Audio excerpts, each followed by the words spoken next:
ولا تعسر Rofi dan min bikhair.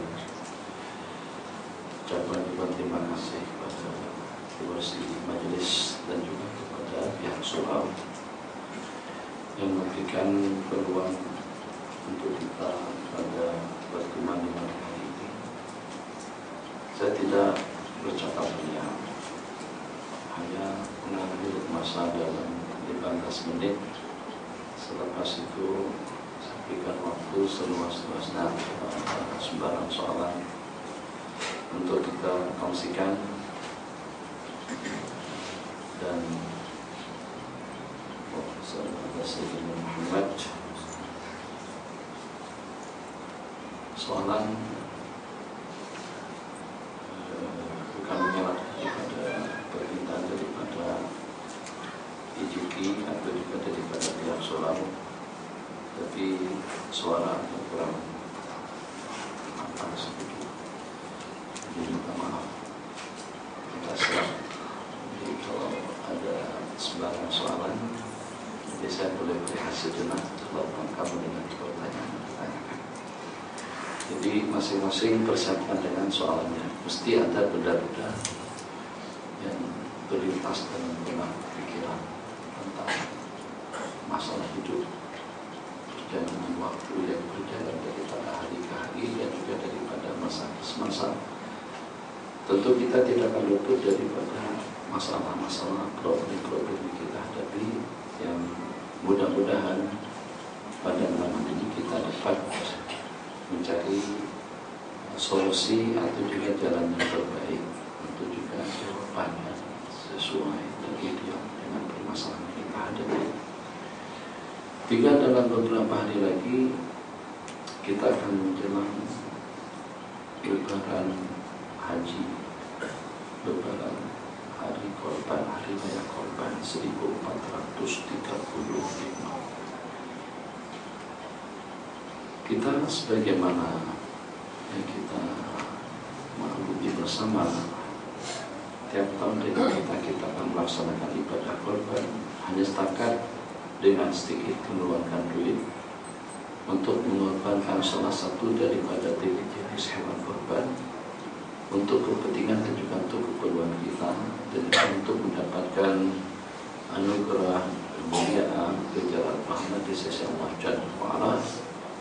Jadi yang walaupun bukan tajuk korban yang ingin kita kasihkan, tapi sebagaimana dahulu pernah saya katakan, kalau sampai manusia tidak mau berkorban untuk agamanya, untuk diri pribadinya, untuk lingkungan dan masyarakatnya, atau katakan saja untuk masa depan yang abadi, itu memang betul-betul manusia yang tidak sehat, yang tidak waras pemikirannya, yang tidak mengerti tentang matlamat hidup dan juga dengan peluang dan kesempatan yang Allah berikan kepada mereka, yang walaupun nampaknya sedikit 80 sampai 60 tahun, tapi dengan sedikit masa itu kita mampu mendapatkan yang terbaik dan yang teristimewa di sisi Allah Subhanahu wa ta'ala. Ini bukan cerita, tapi daripada generasi kepada generasi dan juga daripada kumpulan kepada kumpulan dalam berapa ramai yang usianya lebih pendek daripada kita, tapi ternyata sudah berhasil untuk mendapatkan yang terbaik dalam kehidupan dunia dan juga ukhrawi mereka.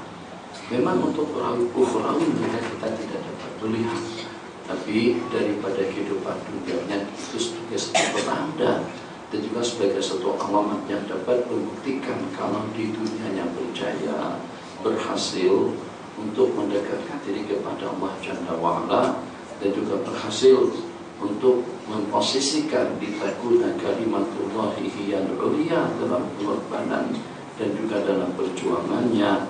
Itu dengan kita dapat mengamalkan orang yang seperti itu, berarti juga akan berhasil untuk mendapatkan kebahagiaan yang abadi nanti pada hari akhirat. Kenapa saya katakan tidak sehat ataupun juga orang yang tidak memiliki akal pemikiran yang waras? Kalau sampai dengan kita tidak mampu berkorban demi untuk kepentingan pribadi kita masing-masing, kepentingan untuk masa depan yang abadi. Sebab kalau dengan bahasanya memang sedikit agak tegang, juga akan membisingkan karena saya katakan tidak waras ataupun juga tidak berakal. Sebab kata mereka, kalian itu cuma hanya sekedar berkorban saja. Sedikit mengorbankan waktu, sedikit mengorbankan tenaga, sedikit mengorbankan peluang dan kesempatan. Katakanlah dengan mengorbankan umur untuk mencapai dan juga untuk mendapatkan kepentingan pribadi atau juga dengan keperluan yang kita perlukan untuk kehidupan ukhrawi kita yang kekal abadi nanti pada hari kiamat. Kalian hanya setakat mengorbankan. Tapi kalau dengan kami bertiga dikorbankan, kena sembelih, kena makan, kena siang, kena sate, kena gulai. Coba pikir. Jadi 3 jenis binatang tadi itu dia dikorbankan, kita berkorban.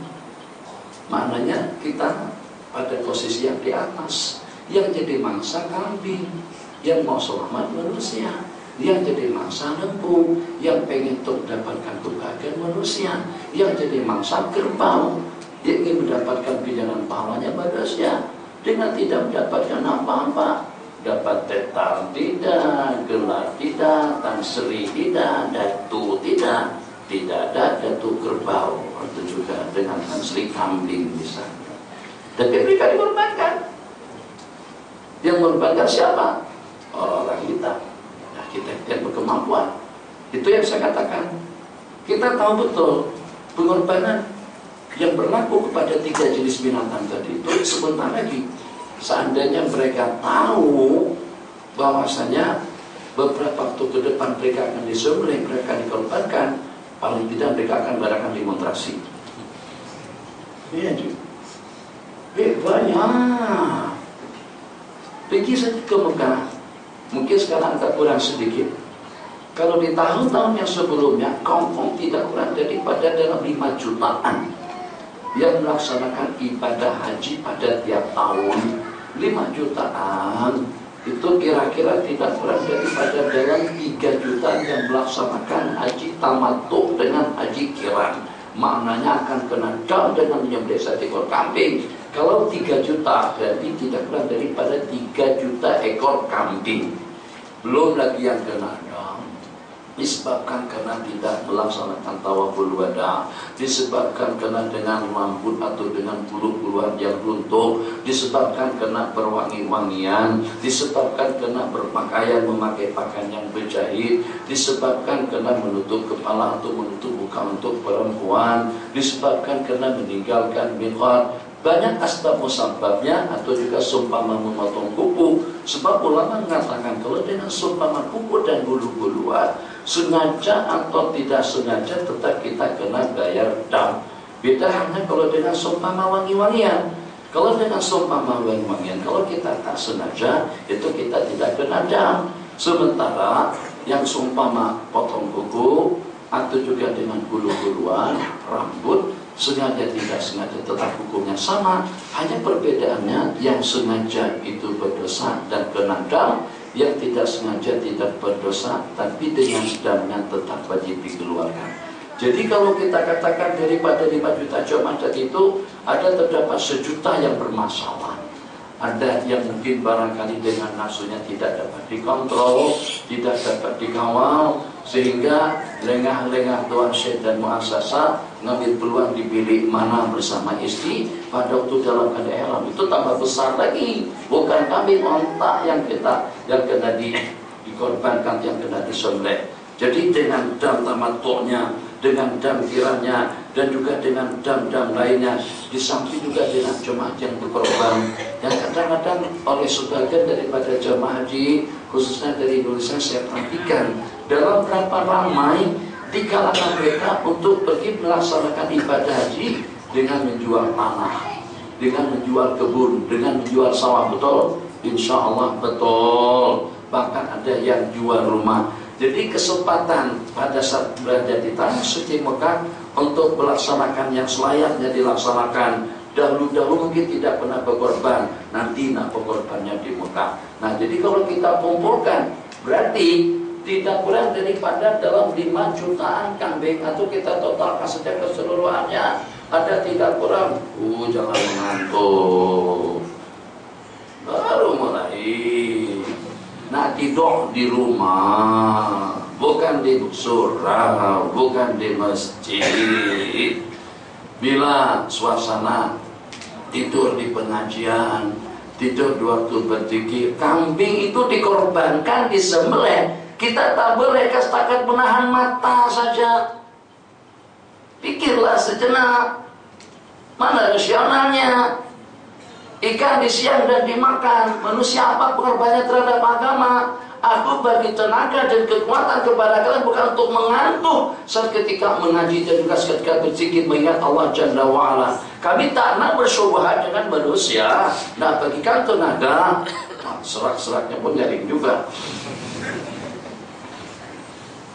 Mudah-mudahan belajar untuk tidak mengantuk. Makasih pengurusi, matikan handphone kata pengurusi.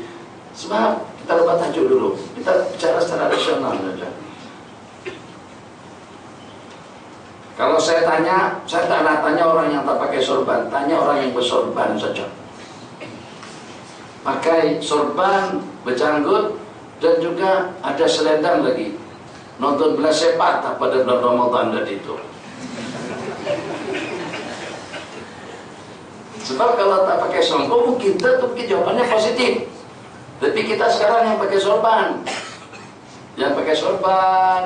mungkin juga ada tasbih, mungkin juga ada selendang, mungkin juga ada janggut. Kan kalau ada janggut, biasanya kalau di Mesir orang yang pakai janggut itu disebut sunni, maksudnya mengamalkan sunnah. Dengan selendang Habib Syekh, dan juga struktur bentuk janggut pun juga Habib Syekh.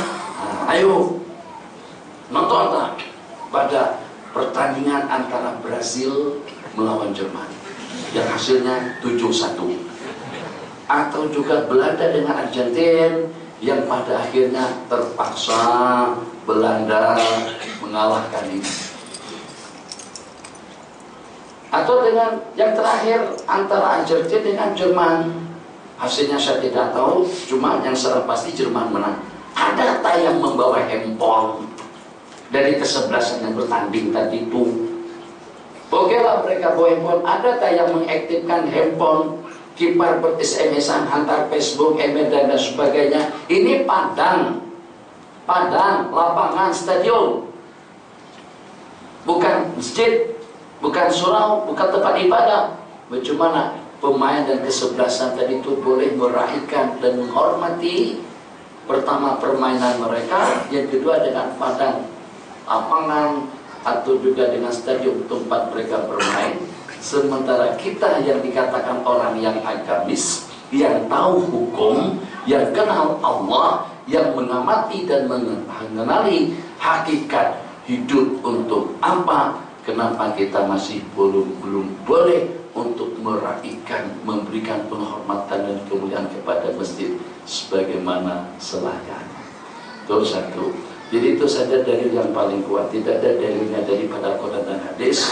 Pemain bola sepak, pemain gusti, pemain tinju, Muhammad Ali Kulai, Tyson, siapa-siapa, Hulk Hogan, Rick Martel, Andre, pemain gusti semuanya tak ada yang bawa handphone di gelanggang. Ya Allah pun dengan matlamat dan tujuannya kita tahu, tidak ada seorang pun pernah.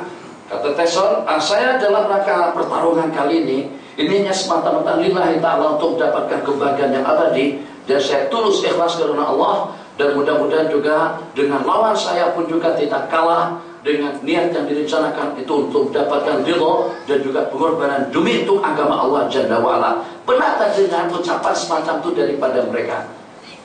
Tyson ataupun juga dengan pemain gusti pakai celana pendek, pakai sepeda, masih boleh lagi meraihkan gelanggang permainan mereka, berbanding dengan yang memakai jilbab, yang memakai songkok. Kita orang Islam sepatutnya kita lebih tahu tentang kesucian dan kemuliaan tempat, dan juga dengan kita lebih mengenal bagaimana yang pada saat dengan kita sedang berada di bawah muraqabatillah, pengawasan Allah Jalla wa'ala. Anta'budallaha ka'annaka tarahu. Kau sembah Allah seakan-akan kau melihat Allah. Kalau kamu tidak melihat, fa'ilam takun tarahu fa'innahu yarak. Doa di masjid ini adalah ibadah. Doa etikaf di surau adalah ibadah kalau surasa berstatus masjid. Di pengajian itu adalah ibadah. Di majlis zikir itu adalah ibadah. Dengan kuliah itu adalah ibadah. Doa bersama untuk agama itu adalah ibadah. Doa bersama untuk berzikir itu adalah ibadah. Tapi kenapa dengan kita tidak merasa kita sedang diperhatikan oleh Allah Jalla wa'ala, yang sehingga dengan kita dilihat sampai ke dalam rumah Allah pun masih sibuk dengan urusan duniawi kita, dengan kesibukan dan juga dengan problem kita masing-masing. Kembali, Masya Allah, tabarakallah, takkan kita tidak mampu untuk menahan mata sesaat waktu, berkorban untuk sesaat waktu, berjuang untuk sesaat waktu, untuk kita mendapatkan yang teristimewa di sepanjang hidup. Itu saja targetnya. Dan ternyata dengan kita, justru yang berlaku dalam kehidupan kita sekarang ini perkara yang sebaliknya. Pengorbanan yang banyak untuk mendapatkan kenikmatan yang sedikit.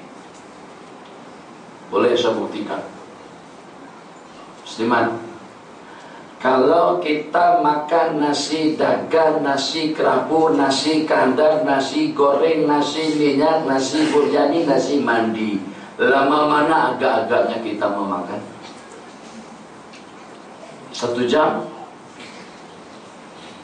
45 menit, setengah jam, 15 menit cukup?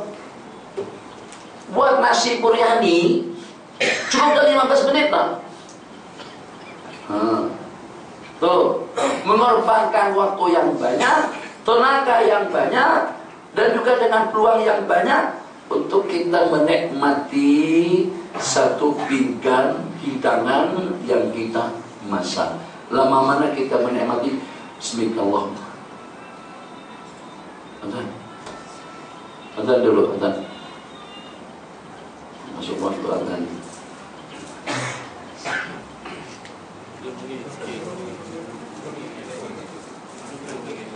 Iya kan bikin kacau tak? Memang itu yang saya maksud. Bukan ketua nanti bilang belum lagi, memang saya belum tahu, saya mau tengok jam belum masuk lagi. Cuma itu dia rahasianya. Makan handphone yang semurah handphone itu yang tidak stabil dengan satu jari tangan kita. Ini satu jari tangan ini nilainya tidak kurang daripada dalam 10 ekor onta. Yang nilai handphone kita tuh, kalau kita hitung, yang paling mahal berapa aja handphone yang paling bagus? 3.000, 4.000? Hah? 3.600 apa atau namanya saya? Hah? iPhone 6 baru keluar.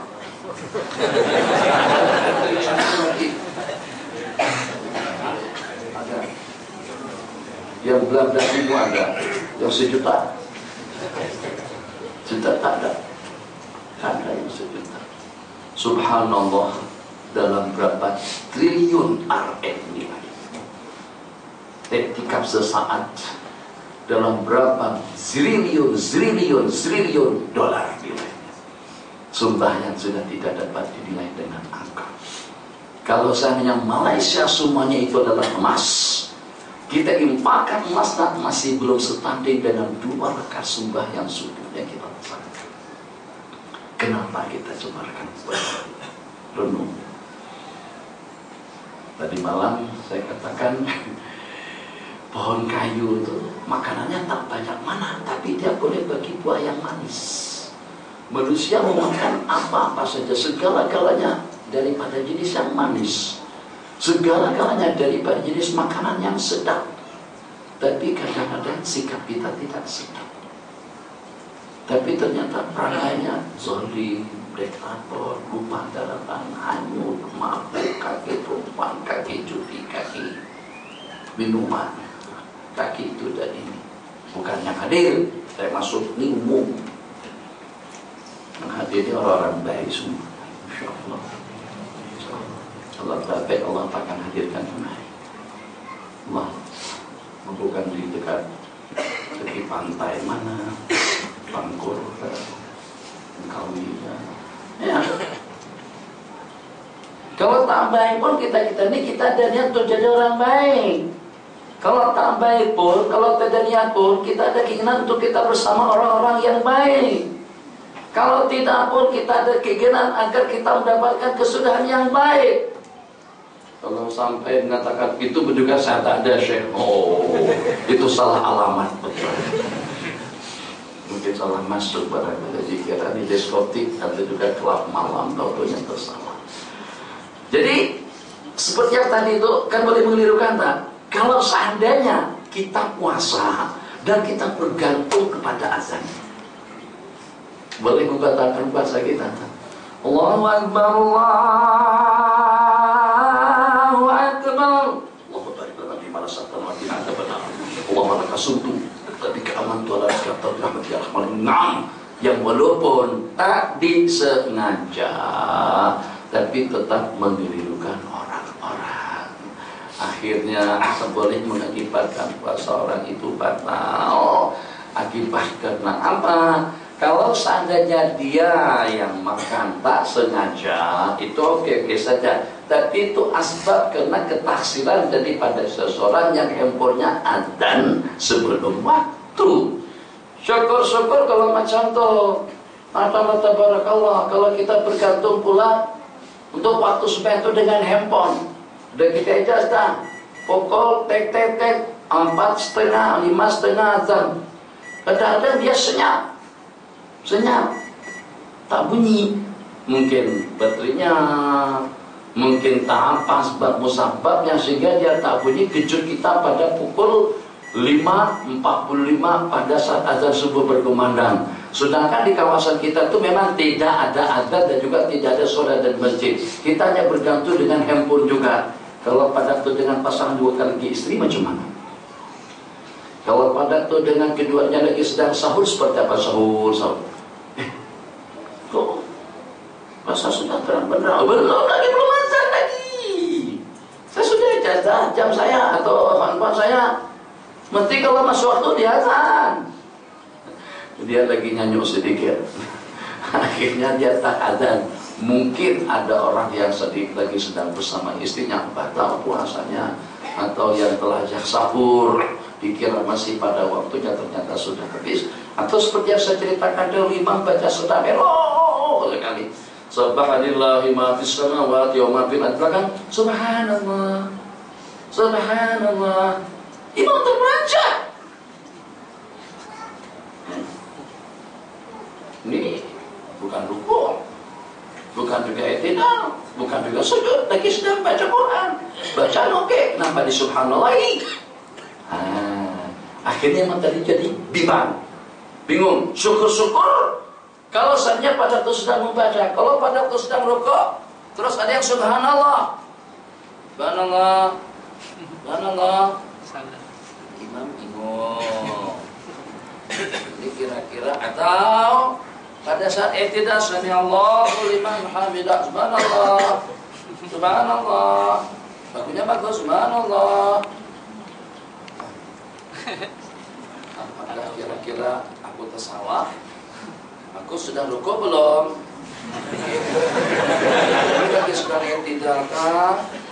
Atau lagi sedang diam kah? Sekarang apa yang sepatutnya saya lakukan? Apakah aku sujud? Atau rukuk lagi sekali? Akhirnya dalam kebingungan yang semacam itu, subhanallah lagi. Kita tegur, ada apa bang? Berlangkutan. Nah, jadi yang saya maksud, jangan sampai peralatan yang seumpama handphone itu merusak, kacau, pilau amal ubudiyah kita yang sedikit. Sayang kan, ubudiyah saya. Kemarin tak apa saya simak-simak begini saja. Senang. Bab hiji pun tak bagi tajuk. Tajuk tak ada. Ada tajuk lah. Ada gaji. Kurban kan tadi itu belajar. Jadi pernah ada seseorang pada masa di mana saya suruh buang sorban, saya suruh. Masa itu nampak tuh anak tuh nekat. Ya, pada tuh saya suruh buang sorban, dia lepaskan kopiahnya, dia dah nggak buang kok. Kalau dia buang tak sampai sasaran. Saya maksudkan supaya orang itu tidak membuang. Tapi kalau dengan seumpama sorban mungkin barangkali dia tidak terlalu gebrakan. Tapi kalau kita suruh handphone, spek mata atau cermin mata, ini sama apa ya? Abang kali pertama kita berjumpa ya. Kalau saya minta boleh dikabulkan tak? Nah, saya minta pecahkan saja cermin mata Abang. Boleh? Tak boleh. Tadi Abang bilang insya Allah. Coba Pak, sayangnya kita dengan cermin mata Pak. Kalau dibandingkan cermin mata tadi itu nak dibanding dengan sembahyang kita, cermin mata tak ada bedanya. Takkan kita sayang dengan cermin mata, sayang dengan kamera, sayang dengan handphone, sayang dengan pakaian, tapi kita tidak sayang dengan ibadah kita. Cermin mata demi Allah abang kalau pada tuh meninggal nanti cermin mata kita akan dimasukkan ke dalam kain kafan, akan ditinggal. Yang masuk ke dalam kafan itu sebatang tubuh kita saja. Bahkan gigi palsu pun akan dilepaskan. Cermin matanya, ikat pinggangnya, jam tangannya, iPod, apa semuanya yang kita tinggalkan. Yang dibungkus dalam kain kafan itu hanya sebatang tubuh, dibungkus dengan 3 helai kain. Nabi kita bersabda apabila dengan sunat itu diberangkatkan ke liang kubur, 3 yang berangkat, amalannya, keluarganya, duit dan hartanya. Tapi pada saat kita dikuburkan, 1 yang kekal, akan kembali, hartanya akan kembali, keluarganya akan kembali, yang kekal bersama kita ibadah kita. Takkan harta yang akan meninggalkan kita kalau kita tidak tinggalkan. Kalau dia tidak meninggalkan kita, kita akan meninggalkannya. Kalau kita tidak meninggalkannya, dia pasti akan meninggalkan kita. Ternyata lebih kita sukai daripada amalan yang akan bersama kita di dalam kubur.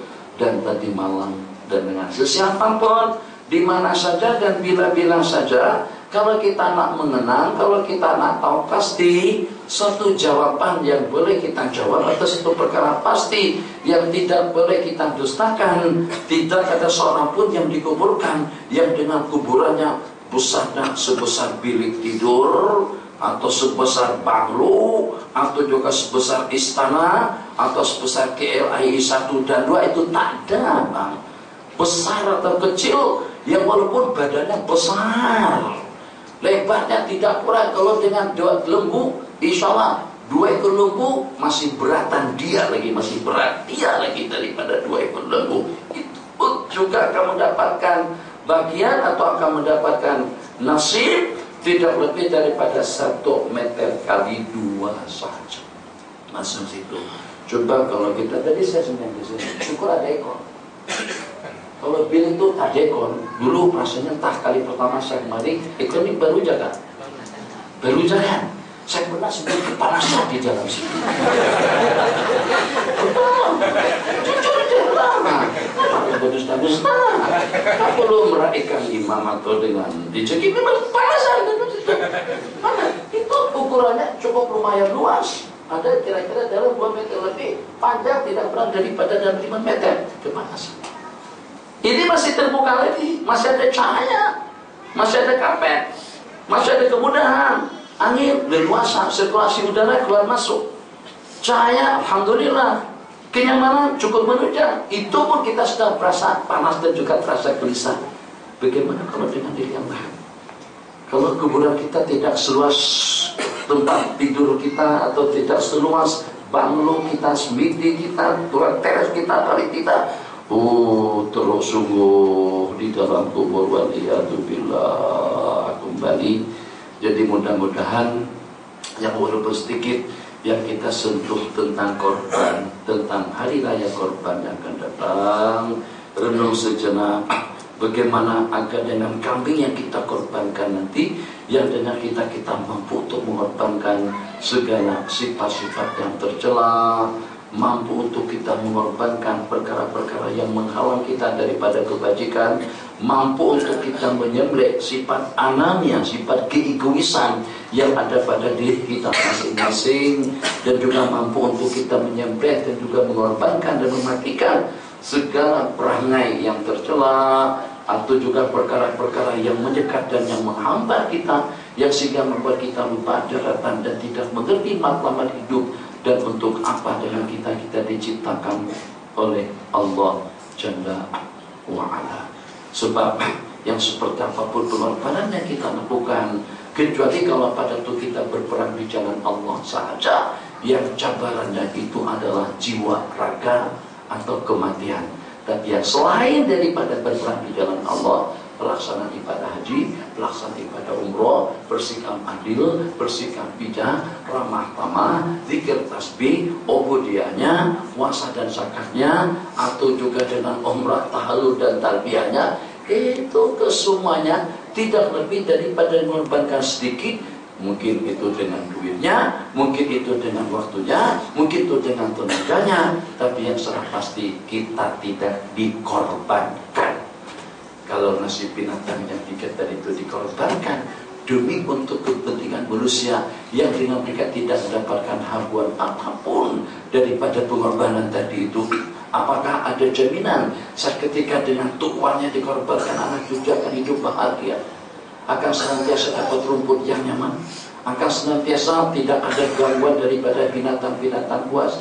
Apakah ada jaminan saat ketika dengan keluarga daripada kambing tadi itu dikorbankan pada hari korban, ternyata dengan anak cucu dan juga dengan cicitnya, Masya Allah tabarakallah, sudah tidak ada gangguan penyakit dengan nyamuk dengki-dengki yang menakutkan kita sekarang ini. Masya Allah tabarakallah, nyamuk kecil saja. Coba pikir, kadang-kadang yang agak pelik dalam dunia kita, sampai kepada kerajaan pun takut dengan nyamuk itu. Tapi jarang-jarang kerajaan kadang-kadang pada itu bertindak, atau pada itu menetapkan satu undang-undang, pernah meluapkan rasa takutnya kepada Allah Jalla wa'ala. Takkan nyamuk lebih hebat daripada sang pencipta. Pikir penuh, ya kecil saja insyaAllah, tapi insyaAllah sedikit membuka kawasan kita.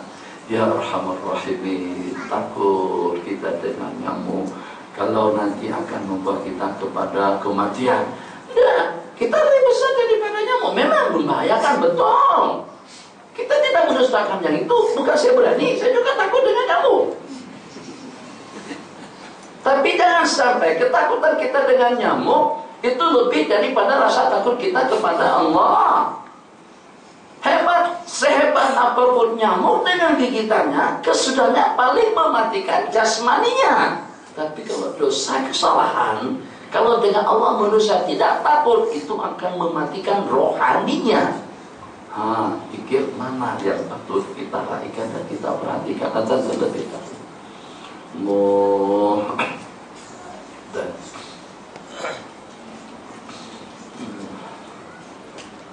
ada soal tulis soalan. Alhamdulillah, la ilaha illallah, wallahu akbar, subhanallah, walhamdulillah, wa la ilaha illallah, wallahu akbar, subhanallah, walhamdulillah, wa la ilaha illallah, wallahu akbar, subhanallah, walhamdulillah, wa la ilaha illallah, wallahu akbar, subhanallah, walhamdulillah, wa la ilaha illallah, wallahu akbar, subhanallah, walhamdulillah, wa la ilaha illallah, wallahu akbar. Bismillahirrahmanirrahim. Alhamdulillah. Wassallallahu ala sayyidina Muhammad wa ba'd. 2 atau 3 poin terakhir. Masya Allah, tabarakallah. Begitu takut kita dengan anak kita daripada gigitan nyamuk dengki. Dengki lah. Tapi kadang-kadang dengan kita tidak takut. Kalau dengan putra putri kita digigit oleh gigitan manusia, gigitan riba, gigitan ria, gigitan takabur, dan juga dengan gigitan penyakit-penyakit yang lebih berbahaya daripada gigitan nyamuk. Masya Allah, tabarakallah. Makan apa saja? Jawabannya sami'na atau hadir. Oke. Pakaian yang serba lawak, pakaian yang serba bagus, pakaian yang serba bersih. Masya Allah, tabarakallah. Tapi kadang-kadang kita tidak rasional dalam berdina. Kalau untuk masa depan anak kita itu seperti apa? Kenapa dengan kita?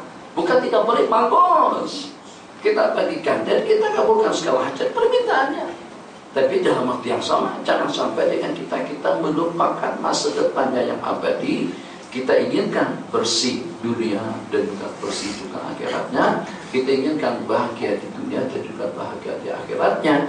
Jadi kalau hanya setakat mukanya saja yang bersih, pakaiannya saja yang bersih, atau juga dengan tempat tidur dan keperluan hidupnya saja yang bersih, sementara akhlaknya, perangainya, sembahyangnya, ibadahnya, zikirnya, perbuatannya, pergaulannya. Dan kadang-kadang kita perhatikan, kita semuanya, justru kebanyakan daripada anak-anak orang yang punya jabatan tinggi, itu egonya juga tinggi. Satu, sombongnya tinggi. Dua, perannya kurang asam. Dia kalau ke rumah ngomongnya mus, bu brengsek ibu, bilang sama pembantu, sialan. Mana kata-kata sialan tadi itu? Itu coba kalau pada saat sialan tadi itu kena gigitan nyamuk, orang tuanya sudah bergegas, bahwa dia ke hospital mana, ke klinik mana. Tapi anaknya kata macam itu pada pembantu rumah, orang tuanya santai-santai, rele-rele saja. Apakah semurah itu marwahnya orang? Dengan kata-kata sumpah seperti itu daripada budak kecil dan gila, arti kata paham kata tinoga. Itu kalau seandainya Allah perlihatkan kesan daripada ucapan semacam itu kepada orang-orang yang lemah, yang hidup bersama kita, yang banyak membantu kita.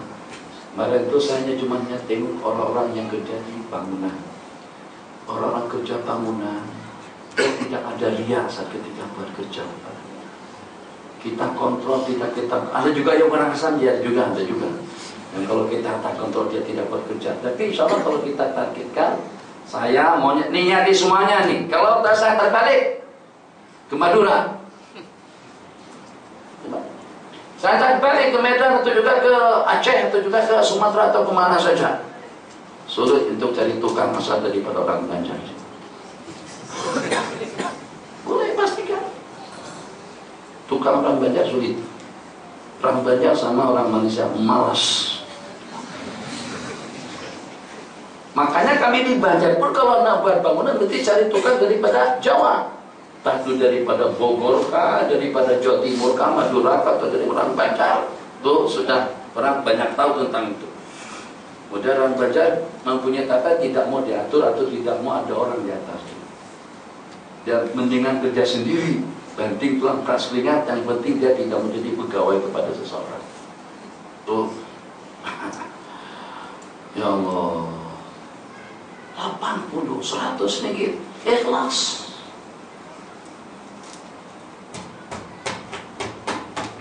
Penting yang pecah, kalau pecah masalah. Paku dengan palunya. Naik kadang-kadang atas bumbung, bahaya tuh. Berapa kira-kira? Coba, kalau secara pasti. Kalau naik pesawat, ada insurannya. Tapi kalau naik bumbung rumah, Tadi sebenarnya itu kampung. Mati kapok lah, ada nilainya. Berapa satu ring? Tapi si kontraktor atau juga dengan pemaju atau developer kalau di Indonesia itu dapat dalam berapa kali lipatan keuntungannya. Jadi bukan bergantung pada bahan material tidak menguntungkan, bergantung kepada kebolehan, keprofesionalan tukang yang membuat. Berapa banyak jasa tukang tadi itu kepada kita, layak kita katakan brengsek kamu, kurang asam. Dia dapat banyak mana? Satu terpikir sawit di banyak di. Kadang-kadang saya naik Lion Air, kerja di mana bang? Perak. Kerja di mana bang? Asal mana bang? Madura. Kerja di mana? Kerja di Epo. Kerja di mana? Paham Terengganu. Buat apa sih itu? Nyawi, menjaga lahan, menjaga kebun. Berapa per hari yang kita gaji? Berapa kita bagi?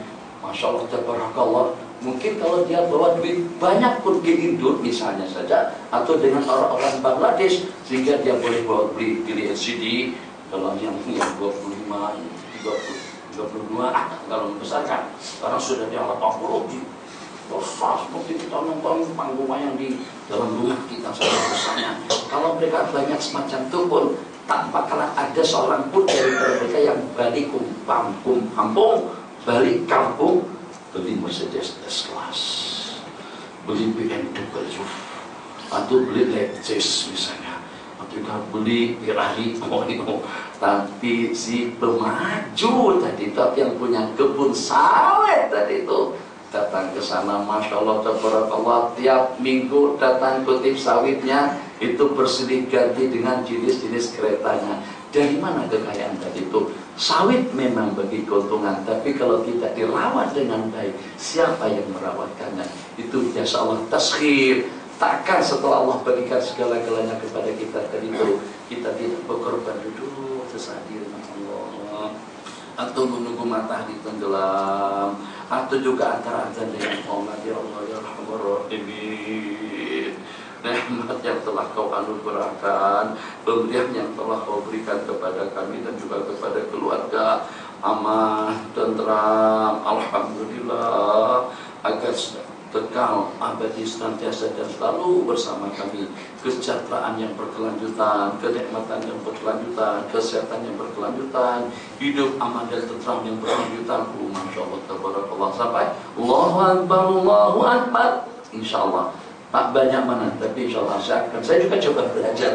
Bukan tadi saya juga boleh. Memang handphone itu suatu benda yang sulit untuk kita ceraikan atau untuk kita talak 3 apalagi. Jadi kita tidak boleh menalaknya. Kalau kita talak pun tak talak 1 saja, tapi kita nak belajar.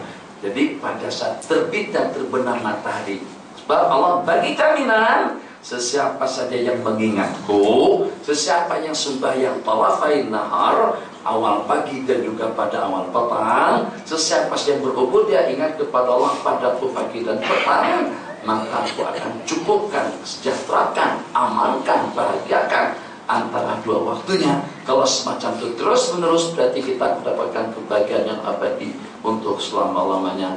Kuncinya ingat Allah pada waktu pagi, ingat Allah pada waktu petang. Jadi kita simpan handset kita di waktu pagi, zikir dalam beberapa waktu, setengah jam, dan juga kira-kira dalam 15 menit paling kita antara adzan dengan qomat maghrib. Kita tafakur, coba kita berzikir atau berdoa atau menyibukkan diri dengan membaca Al-Quran. Itu sedikit pengorbanan yang patut untuk kita laksanakan. Sebab yang bagaimanapun hebatnya pengorbanan kita masih merasa kerdil dengan pengorbanan daripada makhluk-makhluk yang Allah ciptakan untuk kita. Pengorbanan daripada mereka, ada yang kena sembelih, ada yang kena siang, ada yang kena makan, ada yang kena potong, ada yang kena rebus, ada yang kena masak, ada yang kena goreng, macam-macam, demi untuk kalian agar boleh hidup dan boleh memperlihatkan yang terbaik kepada makhluk-makhluk yang hidup dan juga kepada alam semesta memang betul-betul kami yang paling layak untuk diciptakan Allah sebagai khalifah Allah di permukaan bumi. Itu pada saat kita mampu untuk menunjukkan yang teristimewa dengan segala galanya. Alhamdulillah. Silakan. Assalamualaikum Tuan Syekh. Apakah hukum orang yang telah mengambil pinjaman kenderaan konvensional kerana kecelakaan diri sendiri, adakah kereta tersebut perlu dijual atau boleh digunakan?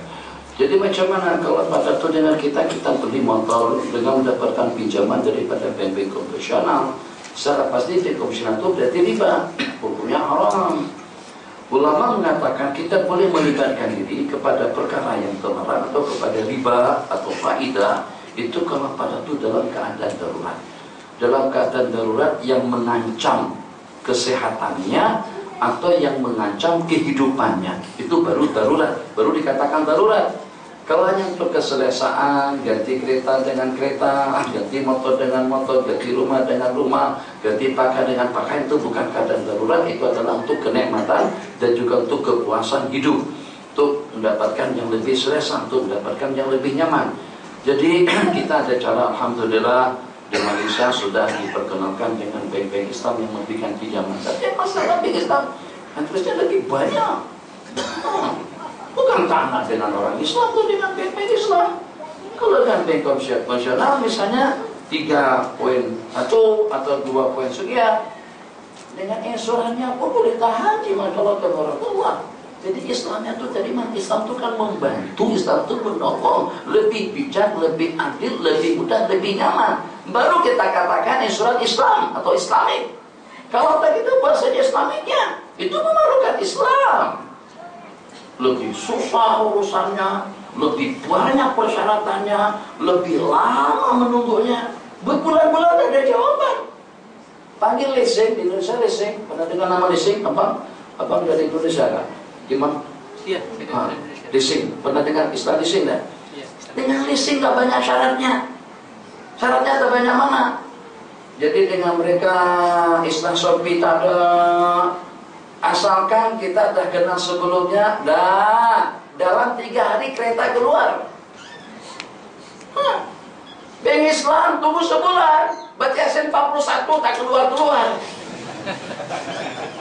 Ya Allah, Alhamdulillah. Jadi kenapa dikatakan bank Islami? Jadi dengan bank Islami, CNB Islami itu akan menggambarkan kemudahannya, lebih mudah, lebih meyakinkan, lebih aman, lebih kurang, dan juga dengan jaminan keselamatannya dunia dan akhirat. Jadi itu perlu dipantau kembali. Jadi yang macam mana pun Islami tidak Islamik, tapi kita dapat mengislamisasikan segala-galanya. Jadi dengan pinjaman tadi itu sebagaimana dulu pernah kita cadangkan seperti ini, jangan dalam bentuk segitiga. Jadi dengan kita ini Pradua di sini, Proton di sini, Honda Jazz di sini, Honda Jazz 72.800 harganya. Yang tipe S, yang tipe paling atas, yang paling bagus itu 87.800. Tahu nggak? Saya sudah tanya ada. Pasti. Saya kata ada diskon, tak ada. Untuk sementara tak ada diskon. Hampir sama dengan City. Kata dia memang injinnya juga injin City, sama 1.5. Jadi terserah mau tengok body City atau body Jazz, injin sama, kekuatan sama, interior yang berbeda. Sama, saya tidak ada saham juga dengan Honda Civic, tapi juga dengan kereta-kereta di sini. Cuman yang secara pasti yang berlaku seperti apa?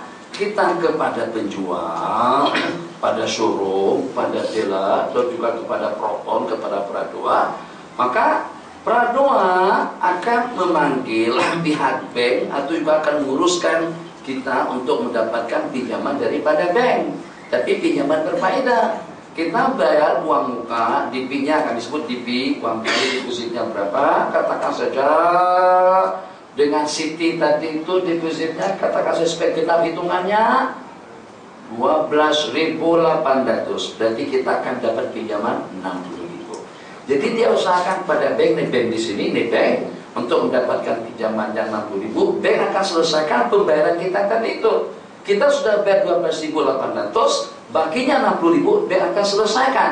Tapi ini daripada pihak Pradua atau daripada pihak Honda meminjamkan kita atau mengusahakan untuk kita dapat pinjaman daripada bank, daripada 60.000 setelah 3 tahun, 5 tahun, 7 tahun, 9 tahun, ikut kemampuannya masing-masing, 60 akan menjadi kepada 80 atau 75 atau 70 atau 65. Itu tergantung pada masa peminjamannya dalam jangka berapa lama. Berarti pihak Honda atau juga dengan Pradua membabitkan kita kepada pinjaman berfaedah. Berarti kita dibabitkan pada satu perbuatan haram. Dia hanya setakat bantu saja. Jadi dia pinjamkan uang 60.000 daripada bank selesaikan pembayaran kita, nanti kita akan membayar tiap bulan, katakan saja dalam 1.200, yang hitungannya nanti setelah lunas pembayaran kita daripada 60.000 menjadi pada 75.000 karena dalam pinjaman 7 tahun. Hisab saja. Oh, berarti yang 15.000 tadi itu faedah hukumnya haram. Bagaimana supaya kita boleh terelak? Buat secara langsung. Daripada kita jangan ke sini, daripada kita kepada bank. Saya minta belikan Honda Jazz atau juga CD atau juga Honda Accord atau juga Honda CR-V. CR-V harganya dalam 135-an barangkali.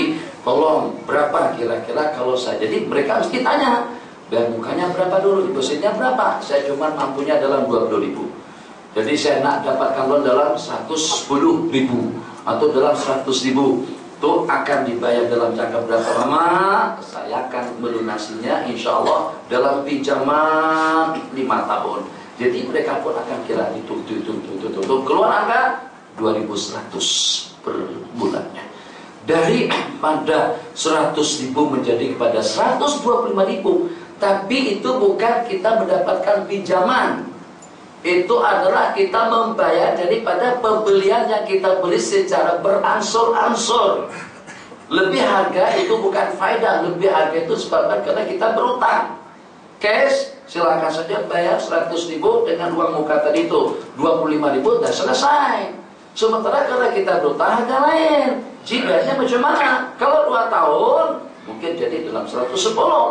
Kalau 5 tahun akan jadi 125. Maka ikut kemampuan kita, ikut gaji yang kita dapatkan per bulannya, kita rasanya lebih selesa kalau kita mengambil pinjaman selama 5 tahun. Itu tidak ada masalah. Jadi saya pernah buktikannya semacam itu, datang kepada leasing. Jadi kita buat akad ijab kabul dengan leasing. Kenapa? Sebab leasing atau bank yang menjual kendaraan tadi itu kepada kita. Dia urusan, terserah dia nak bayar cash kepada pihak Honda atau juga kepada Toyota Vios. Toyota Vios harganya sama.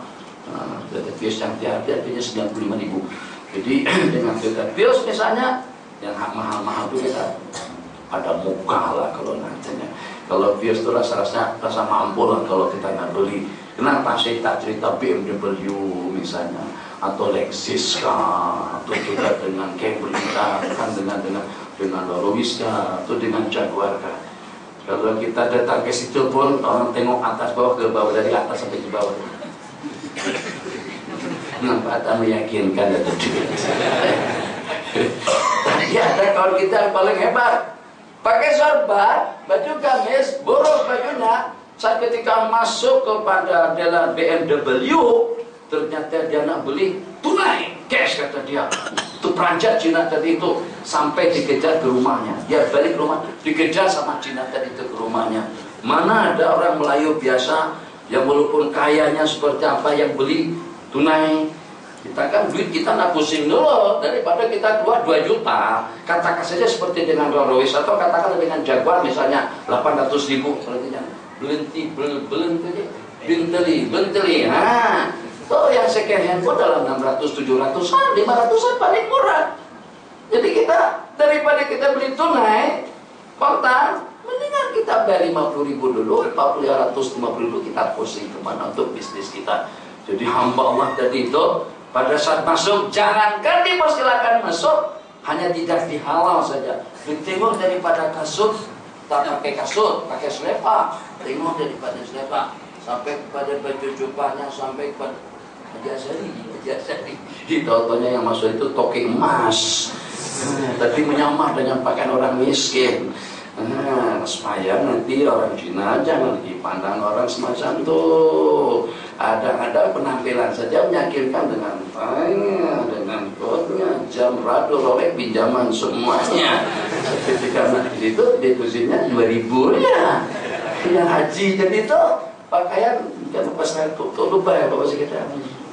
Masya Allah tabarakallah, Masya Allah tabarakallah. Kembali kepada pertanyaan tadi itu yang saya sudah lupa apa pertanyaan. Ya ingat dah tentang ini. Jadi ada caranya untuk kita bolehkan. Jadi tidak mesti dengan kita terbitkan. Tapi bagaimana kalau sudah terbit macam itu? Apakah kita kena jual? Jual rugi pula. Jadi 2 kali sudahnya terbit dengan riba. Jadi kalau seandainya dengan seseorang yang sudah terlanjur terbit, mungkin kena faktor tidak tahu atau juga kena terpaksa. Kalau kena faktor terpaksa, kita tidak perlu bertobat atau tidak perlu melakukan sikap atau muamalah seperti itu. Tapi kalau secara terlanjur, karena kita sudah tidak tahu, kalau memang benda itu suatu benda yang sudah tidak boleh diralat, seperti dengan makanan, terlanjur memakan makanan yang subah, kita tidak diperintahkan untuk memuntahkannya. Macam dengan pembelian tadi itu, apakah wajib dengan kita menjualnya kembali? Jadi dengan kita atas keterbitan kita dengan perbuatan yang semacam itu, kalau seandainya kita ada duit, punya kemampuan, memang sewajarnya perkara itu kita lakukan, jual, kita kembalikan, supaya kita tidak memakai keadaan yang dibeli secara ribawi, keadaan yang dibeli dengan faedah itu juga dengan bunga yang diharamkan. Tapi kalau ternyata kita jual yang itu untuk mendapatkan pinjaman kembali atau untuk mendapatkan keadaan kembali, dia kalau pada waktu membeli punya orang mesti harganya mahal. Tapi kalau pada waktu kita menjual punya kita, jarang-jarang dinilai mahal, khususnya kereta. Makanya bijak orang tua kita, orang tak nak simpan kereta bagus. Orang tua kalau duit beli tanah aman, tidak akan hilang, dia tidak akan lari kemana-mana. Asalkan geraknya ada dengan kita, tanah tidak akan pergi. Tapi kalau dengan kereta, Masya Allah tabarakallah, semakin sehari harganya turun, tanah semakin sehari harganya naik, tapi tanah itu tidak kelihatan. Tanah kita nampak kereta terpampang letak depan rumah, Masya Allah, wah. Tapi kalau tanah awal dulunya banyak, tapi duitnya juga banyak, Masya Allah tabarakallah. Itu dijual rumah dengan banyak tadi untungnya 2, 3, 4 kali lipat. Seandainya lau kalau dengan bahasa itu boleh, kebanyakan kita sudah jadi orang kaya. Sayang kemarin tanah samping rumah saya itu dulu cuma 1 kakinya hanya sepakat 3 ringgit, sekarang sudah berharga 150. Astagfirullah. Seandainya saya beli 3 lot tanah saja, saya sudah jadi jutawan sekarang. Ada di salah seorang sahabat kita, jadi untuk membuktikan dia juga jutawan, dia ada rekening, dia ada akun CMB di sini, dia bawa CMB-nya ke Indonesia, dia masukkan KTM-nya ke mesin sana, CMB, dia nak tahu baki uang dia, jadi langsung dirobahkan daripada uang ringgit kepada uang rupiah, langsung dia tekan. Wah, duitnya daripada 20.000 ringgit di sini menjadi kepada 72 juta. Allah, langsung dia gambar. Jutawan. Kalau di Malaysia tunggu jadi jutawan sampai mati, seumpama kita ini masih belum juga terkumpul sampai 1 juta. Silakan Ji, sampai pukul 9 lebih sedikit. Bagaimana cara untuk saya mengelak riba dalam urusan bank? Saya berniaga, mahu atau tidak mahu, mesti berurusan dengan bank. Mau tak mau berurusan dengan bank. Jadi itu bukan keluhan daripada kita, itu fakta nyata dan fakta sejarah yang pernah Nabi kita sabdakan. Nabi kita bersabda, saya di ala ummati zaman malam yakulhu, akan tiba saatnya nanti dengan umatku orang yang tidak memakan riba, asabahu min riba, dia akan terhirup dengan udara. Mana boleh kan sekarang boleh terelak daripada riba. Rasanya di Indonesia, di Malaysia Belum ada ulama seumpama Syekh Abdullah Taditi yang kami dengan Haji dan juga beberapa orang teman pernah berjumpa dengan beliau pada masa di Maroko, yang seumur hidup beliau itu sama sekali tidak terbabit dengan riba. Jangankan dengan riba atau dengan faidah, simpanan akun bank saja beliau tidak punya. Jadi saya baca riwayat hidup beliau, mimpi bertemu Nabi Allah Ibrahim, Nabi Allah Musa, bermimpi bertemu Nabi Muhammad, itu tidak hitungan banyak. Dia memang semuanya terkawal bersih. Ya dengan kita berurusan masyarakat tabarakallah, ini Islamik, maybank Islamik nih, ini maybank apa namanya safe Islamik. Tapi kita perhatikan meja yang sama, kontrak yang sama, dan juga dengan Cina yang sama, dan Melayu yang sama, Cina yang sama, tak pakai tutup. Jadi dia tahu Islamika katanya posisionalkan. Jadi itu sakitnya milik. Di masyarakat. Piala yang Islamik lah, karena kita pakai sopo, karena kita pakai sopo. Tapi lacinya sama, mejanya sama, duitnya sama. Kita bawa kartu bank atau dengan ATM. Oh, mudah-mudahan ada di sana. Bukan, bukan, senggu. Ini tesku belanja. Jadi kadang-kadang saya perhatikan, saya kadang-kadang awal-awal nih. Saya kaget juga. Orang itu saya tahu hidupnya biasa, anak muda. Dia belum kerja, Pak. Kerja pun gajinya paling dalam berapa jutaan lah. Katakanlah 1.500, di sini dalam 700-800 RM sebulannya. Tapi begitu dia buka dompetnya, saya lihat banyak sekali. Masya Allah, saya punya setakat punya 2 kas saja, 1 CB, 1 BNI lah, dikurangi 2 saja. Punya dia begitu dia buka tuh susun 10 di sini, apalagi yang pasportnya punya perempuan kan, banyak panjang tuh. Masya Allah, kredit card. Rupa-rupanya 1 Tesco, yang kedua saya, yang ketiga yang minyak tuh apa yang minyak tuh mesra. Ini uang semuanya tak ada satupun yang ada duitnya, kuenya saja. Dikira kredit card, ternyata. Tapi penampilannya, masya-Allah, yang paling atas sekali baru ada logo bank di situ. Yang bawah semuanya syarikat nih, semuanya perusahaan dapat poin saja, tidak dapat apa-apa. Ini kan Indonesia ada syariah, bisa tulisannya syariah kita Islam. Yang CMB yang di sini. Jadi ada tulisan syariah di sana. Saya duduk di pondok saya. Saya tidak mengatakan orang semuanya seperti saya. Tapi saya merasa Allah sedikit bagikan sedikit ilmu dan juga berikan sedikit kelebihan. Jarang-jarang dengan kita kalau pada waktu kita berusaha untuk tarik duit dengan gunakan mesin syariah. Mesin syariah mana? Di Bogor. Jarak antara pondok dengan Bogor tidak kurang daripada dalam 17 km.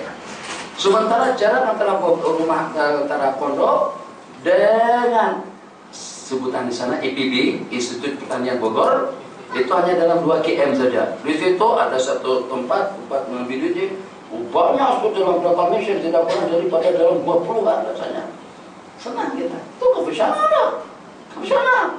Syariat. Mana kita memilih? Jadi warak kita masih waraknya agak baru 10% ya. Daripada jauh-jauh ke sana mencari duit adalah apa yang ada saja lah biar. Tapi kita tidak ngambil faedah, tidak hanya setakat penggunaan mesin. Dahulu kalau seandainya cawannya mangkoknya berbau syubhat, mereka lebih mau atau lebih siap menahan lapar atau mati daripada menggunakan benda-benda syubhat. Jauh dari kita. Mungkin pernah dengar cerita katanya pada saat dengan seseorang tadi itu dihantari makanan oleh makciknya atau maknya pada saat dia dalam tahanan. Pada waktu dia dalam tahanan bicara Bukit Aman itu tambahan. Makanan daripada maknya disajikan, dihidang, digoreng, digulai, dimasak di tanah dengan iringan basmalah, doa, zikir dan tilawah. Memang betul-betul bersih dan bening. Tapi ternyata setelah sampai ke penjara tidak dimakan oleh sang anak. Kenapa? Yang walaupun makanan mata itu bersih, halal, cok jagim, halal. Walaupun macam tu, tapi tu dengan pinggan dan mangkoknya punya penjara, yang itu merupakan simbol daripada kezaliman. Tak dimakan nasi tadi itu. Kita kalau nak hidup macam tu tidak boleh. Mungkin kita boleh hidup macam tu kalau kita ada lahan kebun, tanah kira-kira dalam 1 ekar, kita berternak ikan, pisang, ubi, sengkong, dan juga segala keperluan yang kita perlukan. Kalau pada waktu kita nak buat kopiah, kita ambil daripada daun pisang atau juga dengan batangnya itu kan, ada benangnya itu. Nah, kita tenun-tenun jadi baju. Untuk sementara waktu kita buat baju daripada daun songkok, juga daripada daun kelapa sawit. Kalau kita nak makan ikan, kita sudah ada ternak ikan. Kalau kita nak ada kendaraan, nak buat bisikal misalnya, nak buat bisikal macam mana kira-kira ya Allah? Bisikal boleh kita bikinkan gerobak, mungkin gerobak, masya Allah, tabarakallah. Ada. Jadi kalau nak tahu di Indonesia, di Banten ada Kiai Mudassir, kurusah, dirasa luar biasa. Abang tak payah cerita abang tentang keluarga abang dulu, panggil saja akan ceritakan tentang begitu abang. Tapi apa? Pelajar yang di situ boleh nyantri, boleh belajar di tempat Kiai Mudassir, Mupasir. Nah, Mupasir, tempat Kiai Mupasir tadi itu syarat pertamanya harus puasa 11 hari. Oh, senang saja Pak. Nah, tunggu dulu, ini cerita belum habis. Puasa 11 hari saya tak susah mana? Enggak. Puasa 11 hari, sahurnya hanya dengan 1 teguk air, buka puasanya juga dengan 1 teguk air. Bersambung 11 hari, mampus gitu. Mampus. Nah, kemudian untuk 6 bulan pertama, dengan kita suruh tanam pisang. Kalau kita nak makan, selain daripada makanan yang dimakan sama orang ramai itu tadi, semuanya daripada kerja kita sendiri. Kita boleh makan pisang daripada tanaman kita. Songkok, baju, semuanya diambil daripada produk, bukan produk tempatan, yang diproduk, yang diolah, yang dibikin, yang dibuat oleh mereka sendiri. Tapi masya Allah, tabarakallah, ya walaupun badan mereka, saya belum sempat ketemu, tapi kawan-kawan yang pernah pergi, koros, tapi kekuatan fisika dalam beribadah, munasyat dan berdoa kepada Allah memang tidak datang. Karena kita yang makan lembu saban hari, makan sotong, makan lontong, makan gelontong, makan apa, punya kemampuan sehat. Jadi silakan Cik. Salam Syekh, saya bakal bekerja dengan sebuah pasarayu. Masalah saya pasti akan ada Arab, dan di antara tugas saya ialah menyusun Arab. Jadi nasihat, insya Allah, asalkan ada keazaman dan niat untuk menghilangkan diri daripada perkara haram, niat baik kita itu akan dilihat oleh Allah. Coba tengok, bukannya setakat urusan duit, keperluan hidup. Sahabat Nabi kita bernama Sayyidina Abdurrahman bin Auf ketika menolak tawaran harta separuh kekayaan yang dimiliki oleh Sayyidina Sa'id bin Rabi', dan juga dengan tawaran salah satu daripada istri beliau yang tercinta, yang salah satunya akan beliau lepaskan kalau memang artinya berkenan kepada yang itu. Pada saat ditolak pemberian tadi itu, moga-moga Allah memberkati harta dan keluargamu. Dalam hitungan waktu belasan hari saja Allah gantikan yang lebih istimewa. Jadi saya surkan nasihat lillahi ta'ala, tinggalkan tempat pekerjaan yang semacam itu. Jangan babitkan diri kepada perkara yang dilaknat oleh Allah dan Rasulnya. Sebab untuk minuman keras secara khusus ada tidak kurang daripada 10 yang lebih kita laknat. Yang memproduknya, yang memerahnya, yang menjualnya, yang membelinya, yang menyajikannya, yang menghidangnya, yang membawanya, yang minta bawakan 10 orang. Jadi bukannya setakat yang membuatnya saja, tukang saji seperti pramugari dan juga pramugara, nanti kita laknat. Kalau sudah nanti kita laknat, nanti kanser, nanti mungkin buah pinggang, nanti penyakit-penyakit yang akan menghabiskan kekayaan kita. Jadi yang macam mana pun hasil daripada penghasilan yang haram itu tidak akan boleh utuh, dia akan menghancurkan, akan membinasakan, akan membinasakan perekonomiannya, akan membinasakan kehidupannya, atau juga akan membinasakan akhiratnya. Dan itu pasti, insya Allah, perasaan ya Allah. Mungkin patut saya ceritakan kembali pada masa di Maroko juga, yang walaupun cerita ini dan cerita lama, sampai ke tempat seorang kiai. Ini anak-anak yang ngaji di sini ini targetnya dalam jangka berapa lama mereka boleh hafal. Jadi kata beliau, urusan hafal tak hafal, ingat tak ingat itu urusan Allah. Aku hanya setakat bagi panduan saja. Aku tak boleh bagi dia 4 tahun harus hafal. Sebab ingatan daripada Allah, kekuatan daripada Allah, kemampuan daripada Allah, menghafal pun juga daripada Allah. Hanya aku surkan kepada mereka, bangun tengah malam, jam 4, pukul 4, pukul 5, dan langsung berhenti berkomunikasi. Komunikasi itu tidak ada gangguan apa-apa pada saat itu. Oh, beda komunikasi kita kadang-kadang kalau pada waktu kita di kawasan sawit, kawasan gunung, sana sebut ada sinyal, tak ada lain ada. Kalau kita dengan Allah, bila-bila masa langsung bersambung. Malaikat manapun tidak boleh menghalang komunikasi kita dengan Sang Pencipta. Jadi ketika saya ajarkan kepada mereka, ya Allah, tidak ada kata-kata dan juga tidak ada ucapan, tidak ada kalam di dunia yang seindah ucapanmu, yang seumpama wahyu yang kau wahyukan kepada Rasul dan sang kekasihmu. Kami meninggalkan saudara kami, keluarga dan kerabat kami, hanya semata-mata untuk menjunjung tinggi perintahmu. Berikan kemudahan kepada kami untuk menghafal Al-Quranul Karim, berikan kemudahan kepada kami untuk mengingatnya. Itu saja beliau sorkan. Nah, kalau kita juga buat benda yang sama pada pukul 3 pagi, Allah.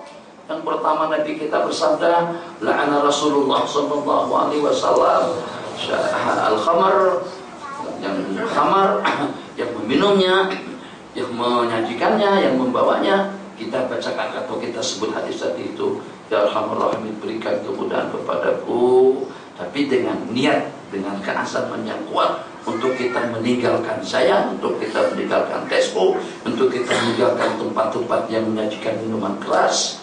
Insya Allah dengan keazaman yang pertama, kemudian dengan usaha ikhtiar kita yang kedua, tanya dengan perantara kawan-kawan yang kedua, kemudian yang ketiga dengan membuat pendekatan diri kepada Allah, istighfar, tahlil, salawat. Insya Allah 10 kali lipat akan lebih banyak keuntungannya daripada kerja kita dapatkan daripada khamar atau daripada minuman keras. Jangan babitkan diri, satu, bekerja di bank-bank konvensional, yang kedua di perusahaan-perusahaan yang menyajikan arak atau minuman keras. Sebab kesan buruknya dia merusak image, merusak pikiran, merusak akal pemikiran orang ramai. Kita diantara daripada asbab musababnya waliyadzubillah. Jadi apakah perbezaan di antara 9.30, 10 menit terakhir. Apakah perbezaan di antara jin, syaitan dan iblis? Apa perbedaan antara jin, syaitan, iblis? Ketiganya kita tidak pernah berjumpa, jadi kita macam mana nama beda-beda. Kalau seandainya saya ditanya apa bedanya antara jin itu dengan pesona dan juga dengan Alza, saya boleh sebutkan. Alza jinnya sama dengan Avanza. Harganya kalau yang lengkap 69.000, kalau yang biasa-biasa dalam 60-an. Saga 34.000, kalau yang agak lengkap 40-an. Sementara dengan jin itu sudah tidak ada model baru. Tunggu model barunya Efrecto. Efrecto. Jin itu sudah, itu saya boleh beda-bedakan. Sementara antara jin, syaitan dengan iblis. Iblis yang pertama. Iblis yang pertama. Tapi ada juga yang mengatakan iblis dia asal muasalnya daripada warga jin. Daripada warga jin. Ada dinyatakan di dalam ayat, gananya jin, apa sa'an amirabe. Dia daripada jin, daripada warga jin, dan fasik atas perintah untuk melakukan kesalahan dan kemaksiatan kepada Allah Jalla wa'ala. Jadi yang kumpulan yang terbesar daripada jin, kemudian salah satu daripada jin yang menolak perintah Allah, kepada iblis untuk melakukan sujud kepada Nabi Allah Adam alaihissalam. Yang dibawa daripada iblis itu asyayatin, itulah junudu, anak buahnya, staf-stafnya. Jadi yang paling atas sekali itu adalah manajernya atau juga dengan presidennya. Presiden syayatin itu adalah iblis. Tapi kadang-kadang dengan iblis itu juga dijamakan dengan jamak abalis. Mungkin barangkali setan-setan yang sudah Presiden Jenderal, Mayor Jenderal, Marshal dan lain sebagainya, itu akan mendapatkan total pangkat. Tadi asalnya letnan kolonel, tadinya kapten, tadinya kolonel saja. Tapi karena dengan pangkatnya tingkatnya bertambah sampai menjadi pada Brigadier Jenderal atau juga Mayor Jenderal, akhirnya sudah setara dengan iblis. Dijamakan dengan bahasa abalis. Abalis itu jamak daripada iblis. Jadi warga jin ikut rangkaian, ikut yang disebutkan di dalam ayat semacam itu. Iblis yang paling di atas. Tapi kita bersabda, wa kana arshuhu 'alal ma', istananya iblis itu di atas permukaan laut. Jadi sekarang orang mengatakan tuh dengan bermuza segitiga bermuza.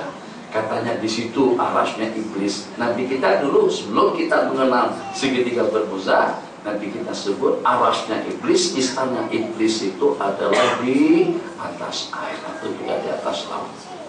Jadi insyaallah dengan 3 gambaran tadi itu dapat kita beda-bedakan antara jin, iblis dan syaitan. Syaitan itu daripada asal syatana, dia yang nakal, itu kita sebut syaitan. Makanya orang Arab kalau dia jumpa, dia tidak jumpa itu jarang-jarang nih. Syaitan nanti. Maksudnya setan kamu, kenapa? Sebab setan itu bukan maksudnya setan yang saya tutup, karena perangkainya, wataknya nakal, sungguh senakal setan. Jadi itu jarang orang guna bahasa iblis. Iblis itu tidak ada asal munasabahnya, tapi kalau dengan setan daripada syafalanya, dia kalau nak nyumpah orang, nyumpah anaknya, dia sumpahi dengan kata-kata syaitan. Itu perbedaannya. Insyaallah, best terakhir. Apakah hukum bermain forex?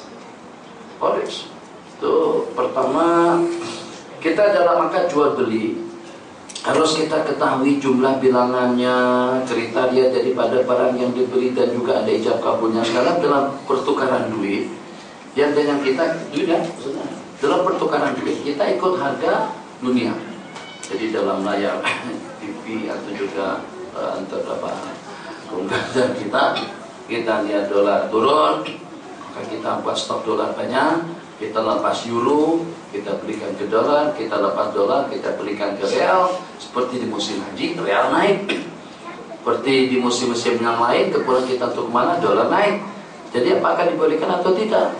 Yang pertama, perdagangan dan perniagaan duit tidak berbeda dengan perdagangan dan perniagaan kita dengan barang-barang lainnya. Jadi yang dengan latar belakangnya dan juga dengan cabarannya, untung rugi itu merupakan satu perkara yang tidak dapat dielakkan atau merupakan suatu perkara pasti. Ya imam untung, ya imam rugi. Tinggal dalam bahasa hukum ada istilah taqabud. Taqabud yang tidak ada. Jadi dengan kita beli bahan mentah, teh, sabun, beras, gandum, tepung dari mana saja, tapi itu kesemuanya melalui jaringan internet. Kita beli dan kita jual. Kita beli, nanti dengan duit kita akan diambil daripada rekening atau daripada account kita, pembayarannya seperti itu. Sementara kadang-kadang pembelian kita itu berupa teh, kopi, beras, tepung, gandum, dan yang sejenisnya, itu masih ada di gudang si penjual, belum berpindah daripada situ. Nabi kita dalam sebuah hadis menyatakan kita tidak boleh menjual belikan sesuatu yang kita beli illa ba'dal qabd. Naha an bai'i syai'i qabla qabdihi. Nabi kita larang kita menjual belikan sesuatu sebelum kita menerimanya. Jadi ulama mengatakan mana daripada taqabud itulah serah terima, lima kita ada wakil di negara yang berkenan untuk menerimakan barang tersebut dan memindahkannya daripada gudang ke gudang. Setelah terpindah daripada gudang si penjual kepada gudang si pembeli, baru kita tawarkan, baru kita jual kepada orang lain. Sepakat untuk ditawarkan, silakan saja, tapi harus ada taqabudnya. Dan tidak boleh dengan kita menjual belikan sesuatu sebelum kita terima. Maka dengan sistem penjualan duit tadi itu mana taqabudnya? Kecuali kalau dengan kita mengelak daripada taqabul, ikut pendapat sebagian daripada ulama yang tidak mensyaratkan ijab kabul. Ijab kabul dari mazhab kita ada ijab kabul, sebagian mazhab ijab kabul itu ikut huruf. Jadi yang walaupun tidak ada jualnya barang jumlah hitungannya, oke saya beli sejumlah bilangannya, itu orang tua. Kita anak muda tak ada lagi seperti itu bang. Kita anak muda beli bayar udah selesai. Mana ada kasih makanan, kasih nasi, kasih kerapu, udah kita makan saja, nanti waktu baru kita bayar. Misen percaya sekedar dan pinggir jalan, Coca-Cola beredar 2 ringgit, 3 ringgit, 3 kupang, pas segala macam. Mana ijab kabul situ ada. Nah ijab kabul kausan kita. Ya pilih. Nah nanti kan ijab kabul dulu kan. Jadi ijab kabulnya itu bunyinya tuh barangkali. Ijab kabul masukkan duit, dia tarik. Tuh kan? Waktu kita tekan salah satu daripada tumbul, sana sebut tumbul, salah satu daripada tumbuhnya yang mana saja. Nah kenapa? Coca-Cola, Pepsi, Mirinda, Milo, hangat, ada. Bukan nanti letakkan langsung, dia bagi. Tapi kalau dengan Mirinda tekan tumbuhnya, gitu. Jika bukan dapat. Yang paling masalah itu kalau kita masuk duit tapi tak keluar.